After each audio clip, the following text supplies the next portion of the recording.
Hello everyone.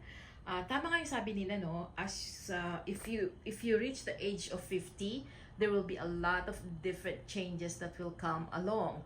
For example, nag-i-slow down na yung mga movements, nag-gain tayo ng weight for a lot of reasons. Me, I gained a lot of weight since I started driving because I don't really walk. I only walk for like ilang steps lang from the apartment to the parking area, unlike before na 2 to 3 blocks ang nilalakad ko every morning and in the afternoon, so madami na yon. But now it's really a different thing. And then another thing is ang daming sakit sa katawan, sakit sa likod, sakit sa shoulders and all this kind of stuff.